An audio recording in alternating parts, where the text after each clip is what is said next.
Henry Morrison walked into the auction house on Station Epsilon with heavy steps and a heavier heart. At age 73, he had seen many things in his long life, but never had he seen people sold like objects. The room smelled of sweat and greed and something else, something that made his stomach turn with disgust. The creatures on the platforms came from worlds he could not name, and spoke languages he could not understand, but their eyes all told the same story of pain and loss and broken dreams. Henry had come here because he heard rumors of something special being sold today, and his curiosity had gotten the better of him. Now he wished he had stayed home. Then she appeared on the platform, and Henry forgot how to breathe. She stood 7 feet tall with silver hair that fell like water down her back, and her skin seemed to glow with a soft, inner light. Even in the harsh auction house lamps, her eyes were violet like the depths of space, and they burned with a fire that no chains could contain. She was beautiful and terrible and proud, despite the glowing bands around her wrists and ankles. Beside her crouched a small dragon, no bigger than a large dog with scales that shifted through colors. Henry had no names for purples that bled into blues, that became silvers, and its eyes matched the woman perfectly violet and filled with intelligence and rage. A metal muzzle covered its mouth, and its wings were bound tight against its body. The auctioneer gestured with his multiple arms, and his voice grated like metal on stone as he spoke about the warrior woman from the Silveri race, and how rare she was, and how valuable the dragon was. A bonus, he said, though bonded pairs were difficult to manage, which meant they would die if separated from each other. Henry watched the woman touch the dragon with gentle fingers and saw love pass between them pure and simple, and that decided everything for him. The bidding started at 50,000 credits, and Henry raised his hand without thinking twice. He had saved money for years living simply after his wife Martha died, and now he would spend it all on this one act of defiance against a universe that treated people like property. A merchant with bug eyes bid higher, and Henry went higher still, back and forth. They went until Henry said 200,000 credits in a voice that shook only slightly. The room went silent because that was madness for a slave, even a rare one.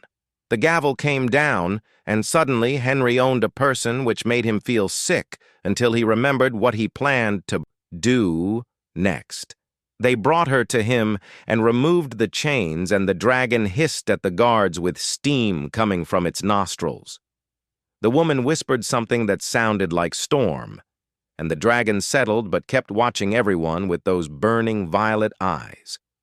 Henry pulled out his datapad, and his old fingers moved quickly across the screen, completing forms and signing documents, and then the glowing bands around her wrists and ankles went dark and fell off. He showed her the screen and said, "As of this moment, you are free to go. There is a shuttle to the Silvari territories in 3 hours, and I bought you a ticket. You and your dragon can go home." The woman stared at him like he had spoken in a language she did not understand. Her violet eyes went wide and her mouth opened, but no sound came out. The dragon tilted its head, studying Henry with an intensity that made him feel naked. Finally, she whispered, "Why would you do this?" Henry thought of Martha and the 50 years they had together and the values she had taught him about treating all beings with dignity and respect. He thought about doing what was right even when it was hard, especially when it was hard, because nobody deserves to be owned. He said simply, "Because you are a person, not property." Tears began sliding down her cheeks, and they glowed, just like her skin markings. She looked down at the dragon, and something passed between them without words being spoken. When she looked back at Henry, her expression had changed from suspicious to something like wonder. "My name is Lyra Moonwhisper," she said, and her voice was like music played on crystal instruments. "I was a captain in the Silvari Star Guard before my ship was destroyed, and I was captured. I am a warrior and a daughter of the Silver Forests, and this is Storm, who is the last of the void dragons from Arcturus." Then this proud warrior woman knelt down. bringing herself to Henry's eye level, and Storm settled beside her with his tail wrapping around her ankle in a protective gesture. "You have given me freedom," she said. "But freedom means choice, and I choose to stay with you to serve you not as a slave, but as one who owes a debt of honor that can only be repaid with loyalty. Will you accept this?" Henry felt his throat get tight and his eyes start to water. He said, "Miss Moon Whisper, you do not owe me anything. You are free to go wherever you want." "I am free to choose," she said gently, "and I choose to stay." Storm agrees, and the dragon made a sound like bells chiming. Henry looked at this impossible woman and her dragon and thought about his empty apartment and the loneliness that had haunted him since Martha passed. He thought about how the universe sometimes gave you what you needed in the strangest ways. "All right," he said, and offered his hand, but as friends, not as a servant. Lyra took his hand, and her grip was careful despite her obvious strength, and she said, "Deal," with a smile that could light up the darkest space. As they left the auction house together, an old man and an elf warrior and a dragon. None of them saw the figure watching from the shadows, the figure with metal eyes that tracked their movement and sent a message saying, "The Moon Whisper lives, activate Protocol Starfall." Far away on a distant world in the heart of silvery space, a war that had been waiting for years suddenly began, and the galaxy would never be the same. Henry lived in a small apartment on the lower levels of Station Epsilon, where the lights flickered during power cuts and the air smelled recycled. 3 rooms filled with photos of Martha and memories of a life well lived. It was not much, but it was home. Lyra stood in the middle of his living room with Storm on her shoulder, looking around with those violet eyes that seemed to see everything she asked if he lived alone, and Henry said yes for 2 years since Martha died from heart problems. His children were scattered across space, living good lives with families of their own. "I am sorry for your loss," Lyra said softly. "The death of a bonded mate is unimaginable," and she looked at Storm with such love that Henry understood they were bonded too. As Henry made tea, Lyra told him her story about the beautiful world of Silvaris, where crystal trees sang in the wind, and she had joined the Starguard Young to protect her people from the Void Collective who consumed worlds and enslaved populations. She commanded a ship called Starlight's Edge and held the line at Tiberius Nebula for 3 months against impossible odds. Her crew was the best, she said, and her voice broke slightly. They destroyed 7 enemy battle cruisers before their shields failed. The collective took the survivors and planned to sell them or break them. Most of her crew chose death over slavery, but Lyra had Storm to think about. She had found the baby dragon in asteroid ruins and could not let him die alone, so she endured 3 years of slavery, passing from owner to owner until Henry freed them. "You survived to keep him alive," Henry said, and understood completely. They sat drinking tea and watching stars wheel past the window, and Henry found himself studying Lyra when she was not looking, the way her markings pulsed with her heartbeat, and how her pointed ears twitched at distant sounds and the fierce intelligence burning in her eyes. Suddenly, Lyra went very still, and Storm became rigid on her shoulder. Both of them focused on the door, and Lyra said in a hard voice, "Do you have enemies?" Henry said no. He was just a retired maintenance worker and asked why. "Because there are 3 armed people approaching your door, moving like soldiers," she replied. The door exploded inward with sparks and twisted metal flying everywhere. 3 figures in black armor rushed through with weapons raised. Their helmets showed skull symbols of the Void Collective. "Lyra Moon Whisper, you are collective property," the leader said in a voice that sounded like a machine surrender, and the human lives. Lyra grabbed Henry and pulled him behind the kitchen counter just as energy bolts burned through the air where he had been standing. Storm launched from her shoulder with a shriek that shook windows and grew impossibly from dog-sized to car-sized in seconds. "You sold me," Lyra shouted at the soldiers, her voice full of rage. The auction was a trap. The collective always recovers its assets. The leader said, "You are too valuable to lose, Moon Whisper. The last Moon Whisper, your bloodline carries secrets we need." The last Moon Whisper.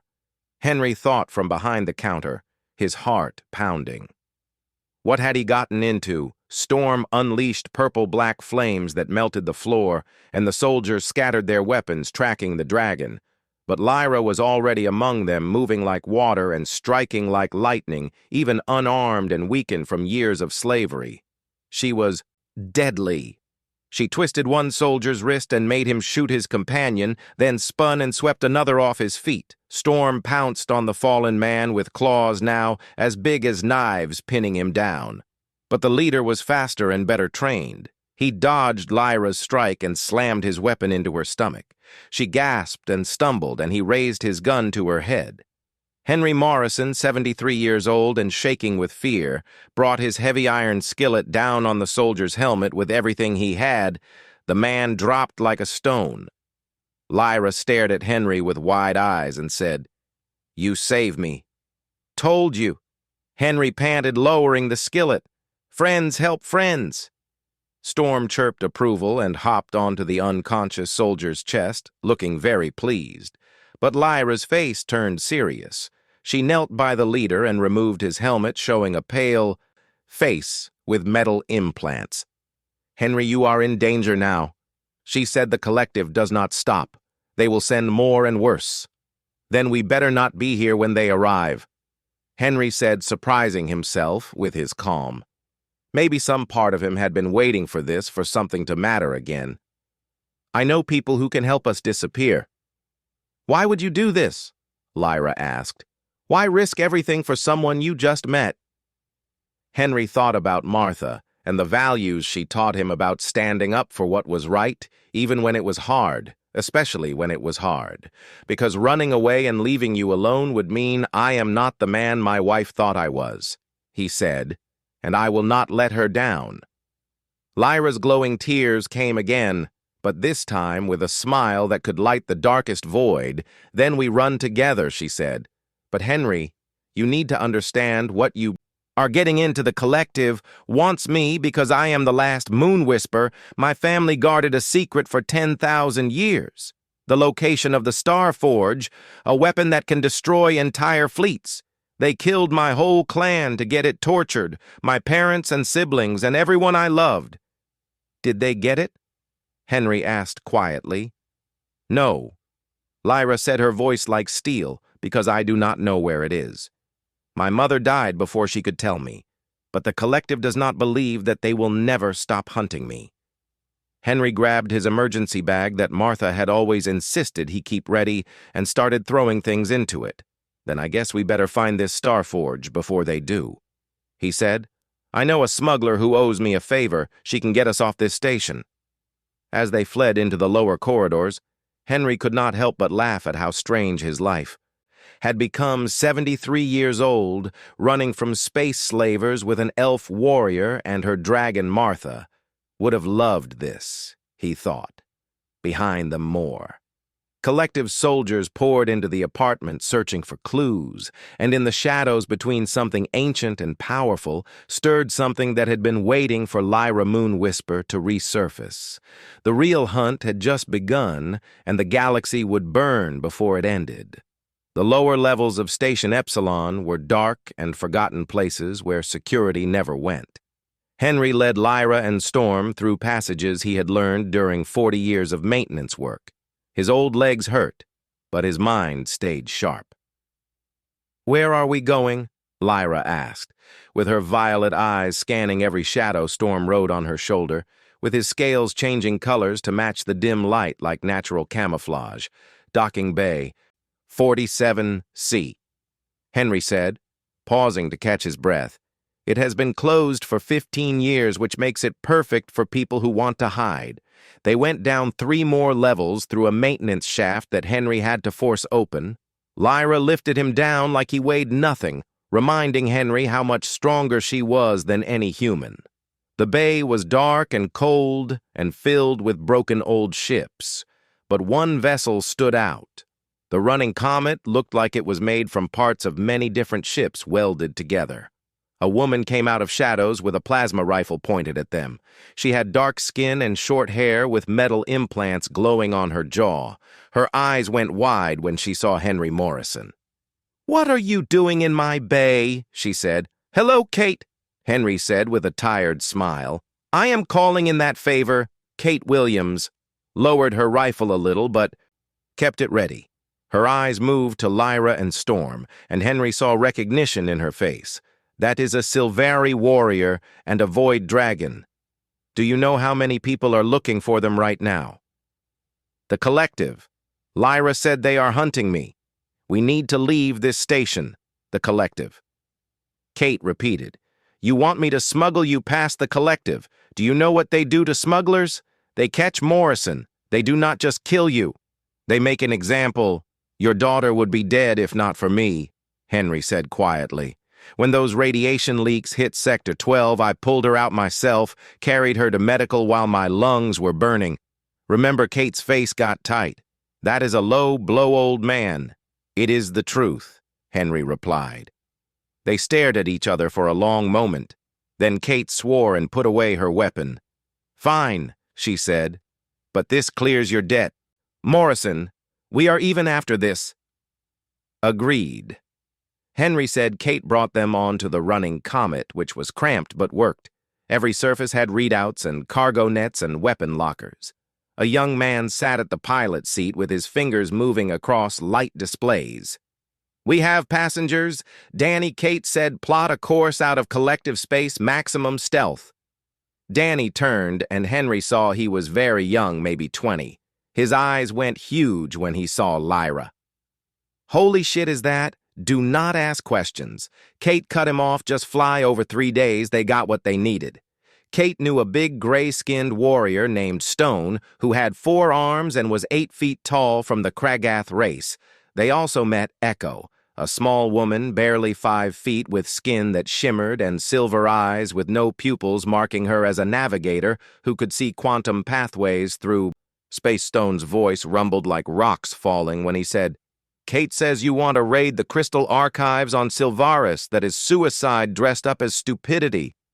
"Pleased to meet you too," Henry said. Echo's silver eyes locked on Lyra, and her face showed respect. "Moonwhisper, she said I saw your clan's ships once before the fall. They sang as they flew. It was the most beautiful thing I ever witnessed. Thank you." Lyra said softly, "Those ships are ash now, like everything the Collective touches, which is why we are going to stop them." Kate said, leaning forward, "The Starforge, if we can find it, and if it is real, could turn this war around." Stone snorted.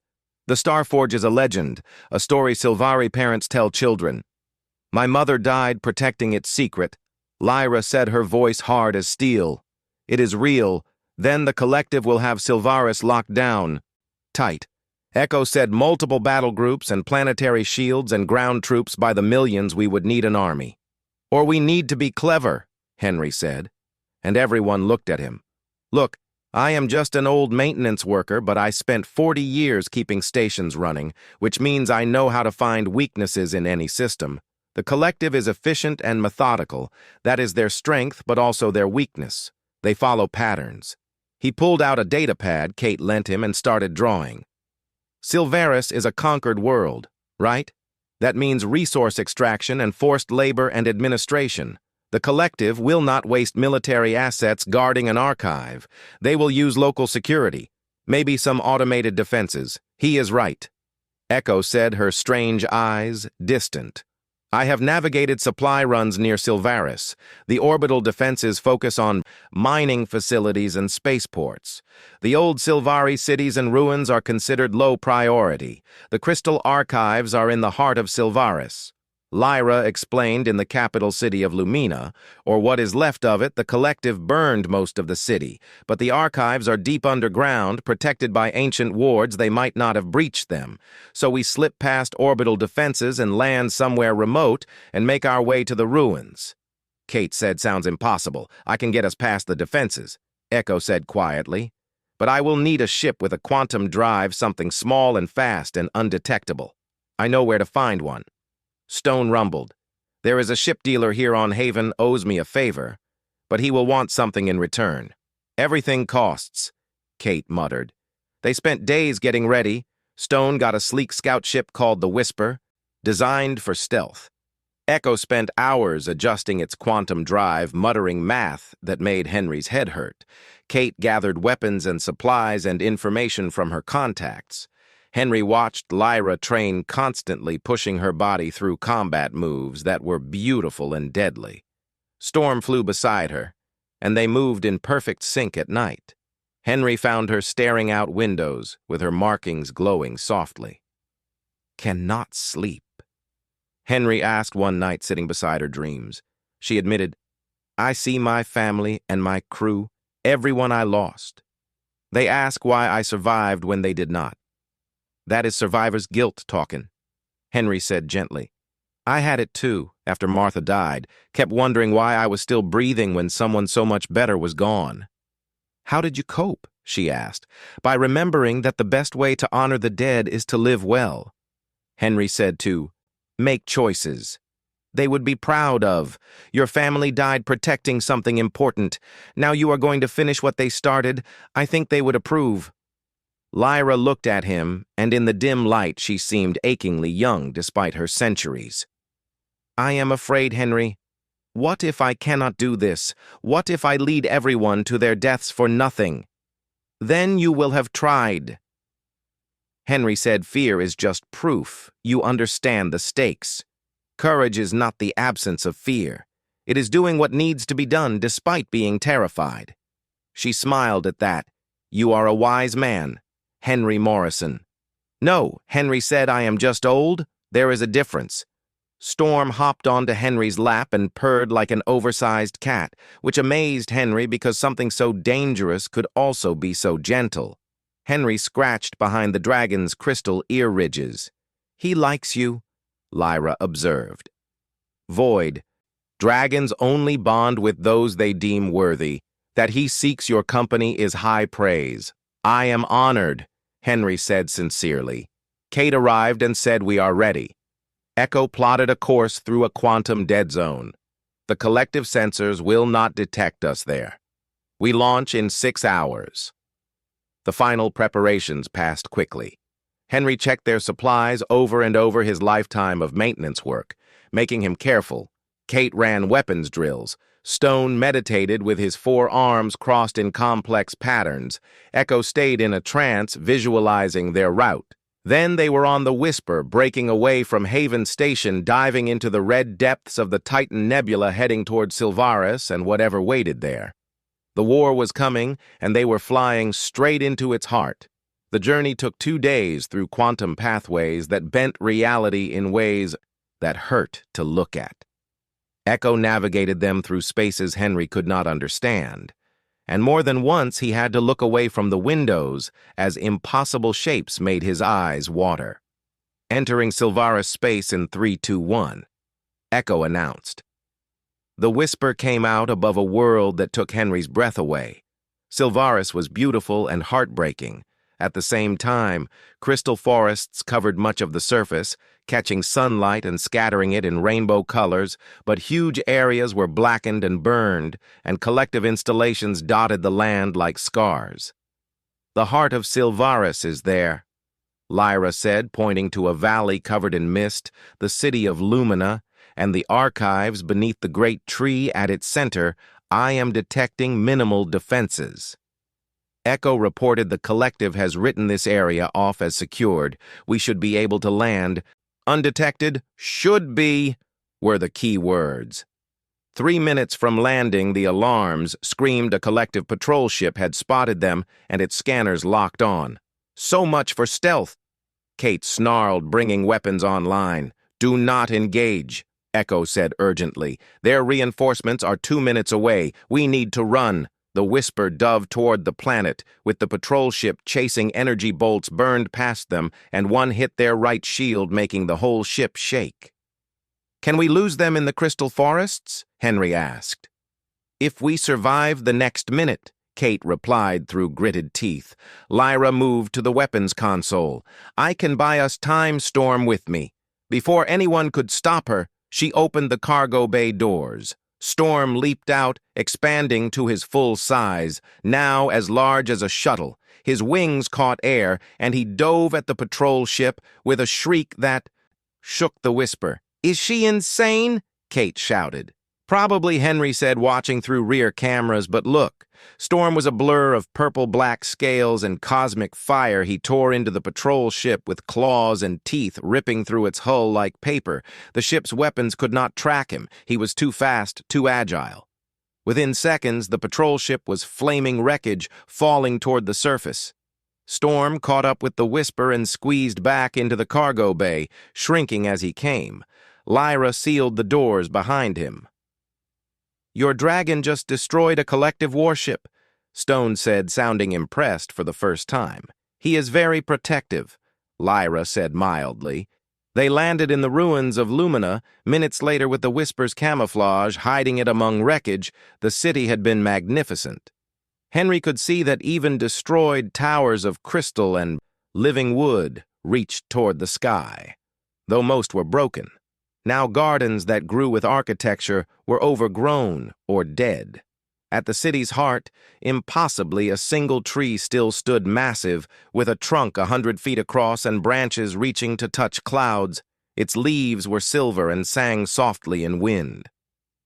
The World Tree.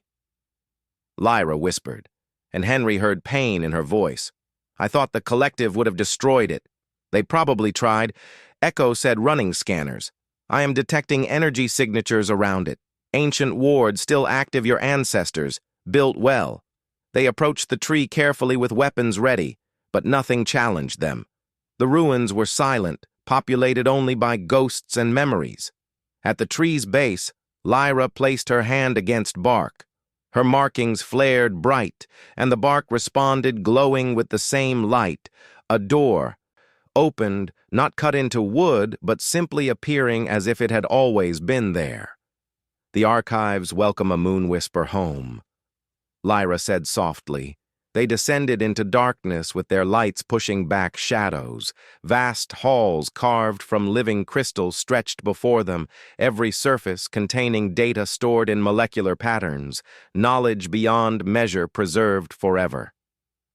The records of my family are in the heart chamber, Lyra said, leading them deeper. If the Starforge's location was recorded anywhere, it would be there. They found the chamber after an hour of searching, circular, with walls covered in crystal tablets. Glowing with inner light, in the center stood a pedestal, and on it rested a single crystal the size of Henry's fist. Lyra approached it carefully. The Moon Whisper Memory Stone, she said, it contains every secret my family ever kept. She reached for it. The entire chamber lit up with blinding white light. Automated defenses dormant for years roared to life. Energy barriers slammed down over exits, and weapon platforms emerged from hidden wall recesses. It is a trap, Kate shouted. But worse than automated defenses was the figure that appeared in the room's center, a holographic projection radiating malice and intelligence. The figure wore robes of shadow that seemed to drink light. Their face was hidden behind a mask of mirrors that reflected whoever looked at it back at themselves when they spoke. Their voice was like silk over Razor's Lyra Moon Whisper. How predictable, the figure said. I have been waiting for you to come here to lead me to your family's greatest secret. The architect, Lyra breathed. Indeed, the figure said.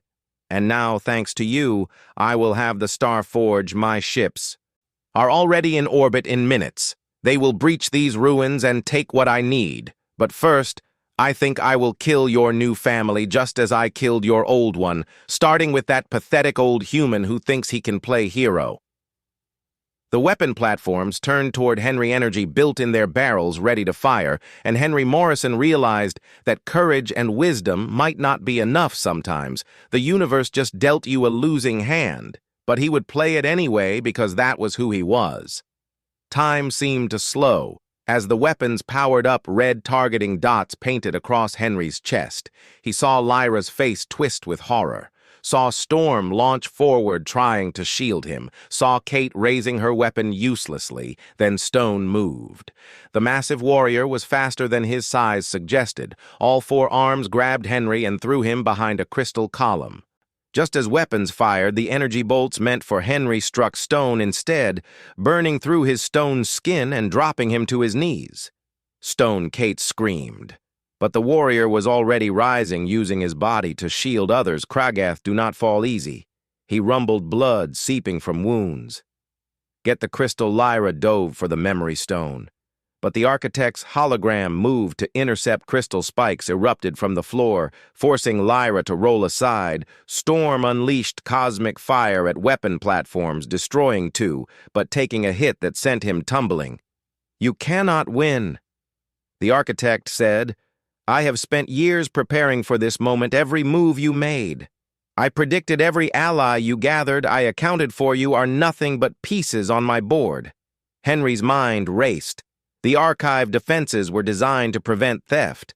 But Lyra was a moon whisper, the rightful heir.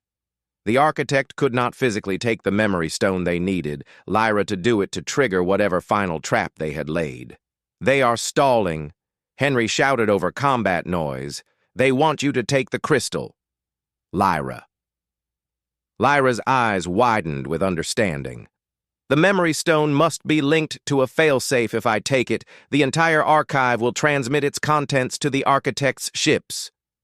Echo finished her silver eyes, seeing patterns in energy flows. They rigged the whole system to broadcast on activation. The architect laughed coldly. Clever for primitives, but it changes nothing. Take the crystal or do not. My ships will breach these ruins in minutes. Regardless, the only question is whether you die quickly or watch your friends suffer first. The ceiling shook. Distant explosions echoed as collective forces began their assault on the World Tree's wards. Kate was at Stone's side trying to stop his wounds. The warrior pushed her away gently. Leave me, get them out. I do not leave crew behind, Kate snarled. Then you will die with me, Stone replied, grabbing a fallen rifle. I can hold them. I am good at holding lines. More weapon platforms emerged. Storm, wounded but defiant, positioned himself between them and Lyra. The little dragon had grown again now, horse-sized with scales crackling with barely contained energy. Henry looked at the memory stone, at Lyra's anguished face, at their friends preparing to die, his 73 years pressed down like physical weight. He was too old, too slow, too weak, too human. But Martha's voice echoed in his mind. Age is just a number. Henry, what matters is what you do with the time you have. Echo, Henry said urgently. Can you see quantum pathways in the archive data crystal? The navigator's eyes widened. Yes. But can you corrupt a transmission, make it send garbage data instead of real information? Understanding dawned on Echo's face. If I can touch the crystal while it transmits, I might be able to inject noise into the quantum stream, but it would require direct contact at the exact moment of activation, and the energy surge would. She did not need to finish. Henry saw truth in her silver eyes. It would kill her. No, Lyra said firmly. I will not ask anyone else to die for me. You are not asking? Echo replied, moving toward the pedestal. I am choosing my whole life. I have been a navigator, showing others the way. This is just one more path to chart. There has to be another way. Kate protested, but her voice lacked conviction. The architect's hologram wavered as another explosion rocked the archive's. Time is up. Take the crystal, Moon Whisper, or I will start executing refugees. I have thousands of your people in labor camps. How many deaths can your conscience bear? Lyra's hand moved toward the crystal, trembling. Wait. Henry said, an idea forming crazy and desperate, but possibly their only chance. Lyra, you said the Starforge was your family's legacy, that Moon Whispers guarded it for 10,000 years. Yes, but Lyra started. Then maybe the location is not in the memory stone at all, Henry interrupted. Maybe it is the memory stone. Everyone stared at him, and in that moment, everything changed. Think about it, Henry pressed his maintenance worker mind, seeing the problem differently. Why would your family risk writing down the Starforge location where it could be stolen? What if the memory stone itself is a key, a quantum encrypted coordinate that can only be activated by Moon Whisper blood? The architect's hologram flickered with what might have been uncertainty impossible. My intelligence suggests. Your intelligence came from torturing Lyra's family. Henry interrupted people who would say anything under interrogation. What if they fed you lies mixed with truth, led you on a chase that would waste years of your time?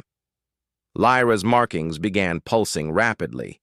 The last thing my mother said to me before the collective took her, she said, "Remember, the map is not the territory, but sometimes the map is the destination itself."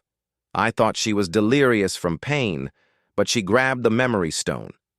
The archives erupted in light data streams, flowed from the crystal into Lyra's hand, but not out to the architect's ships. They flowed into Lyra herself.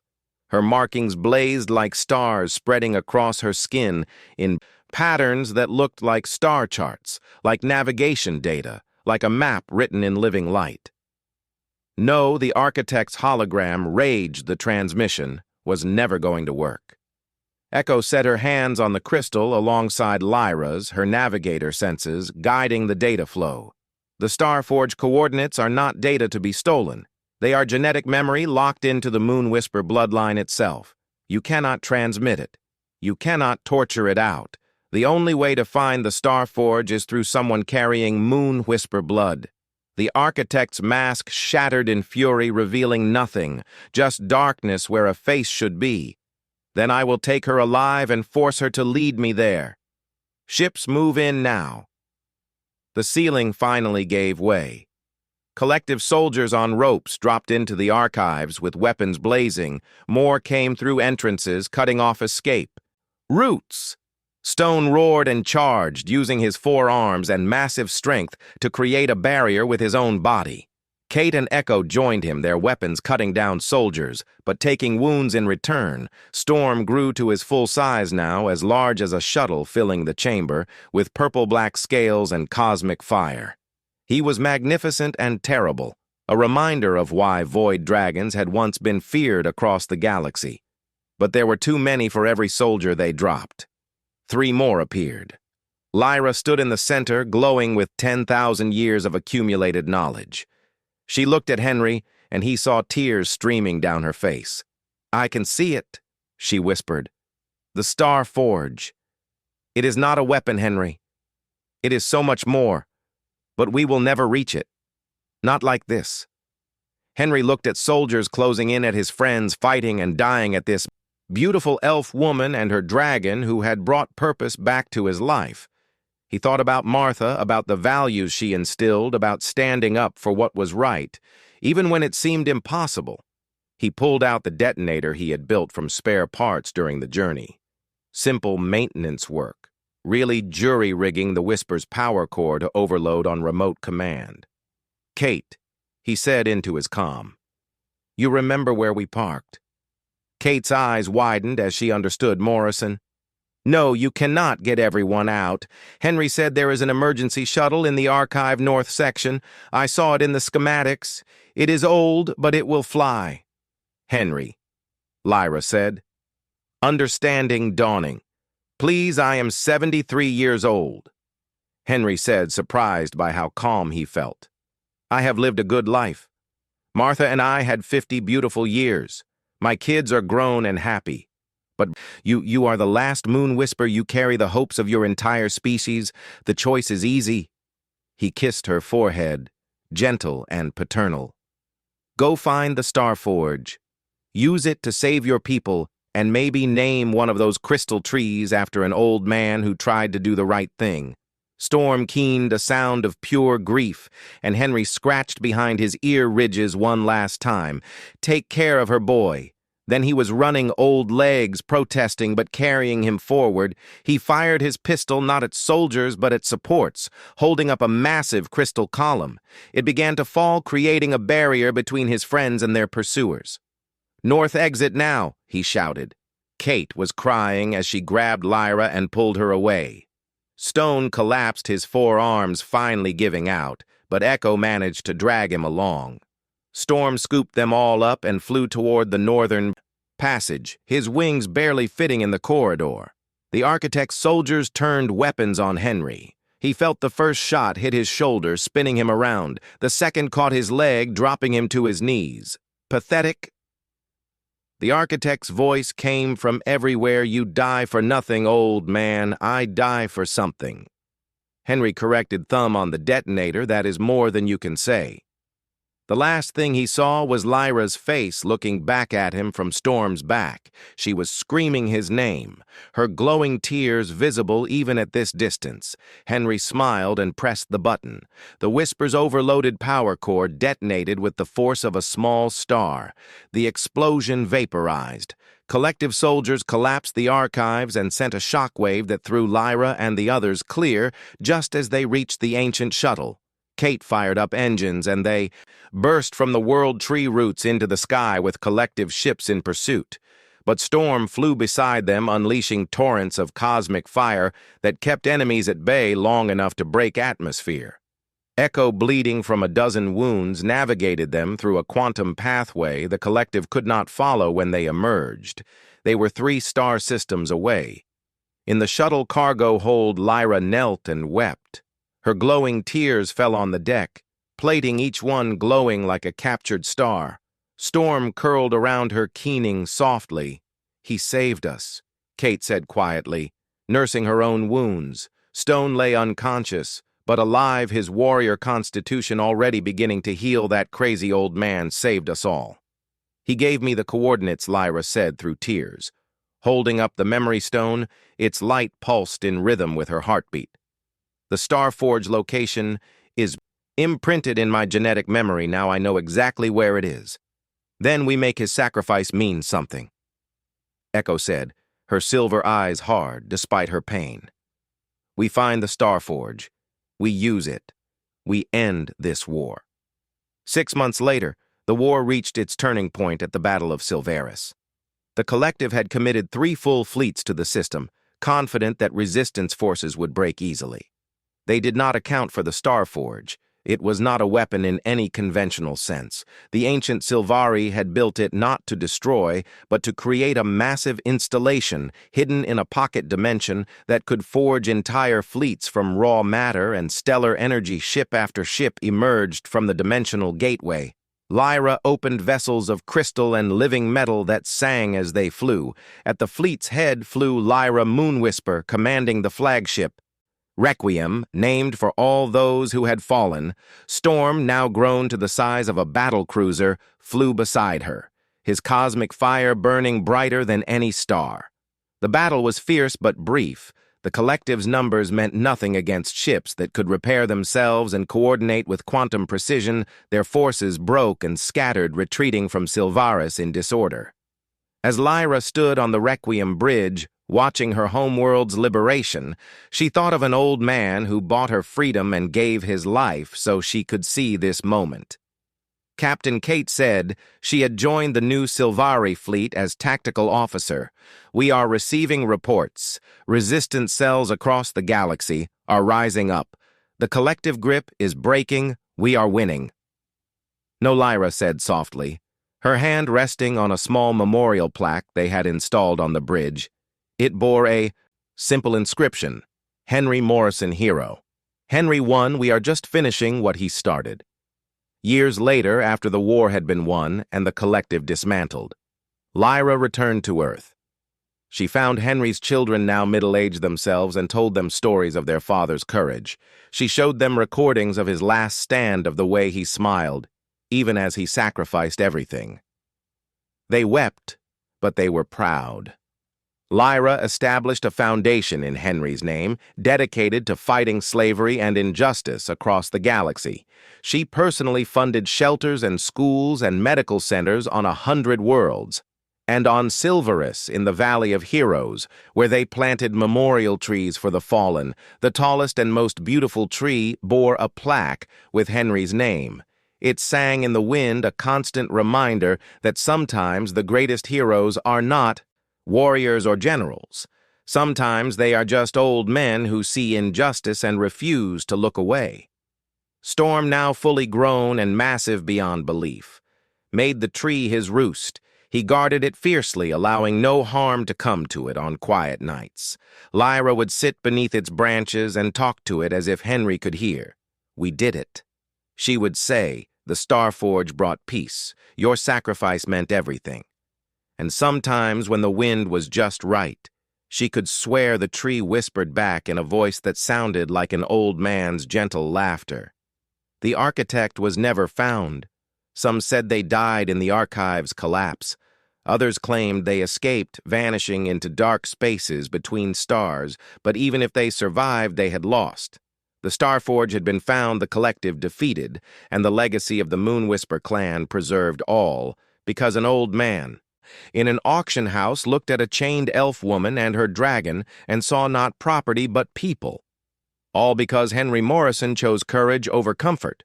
All because sometimes, just sometimes, one person really can change the galaxy.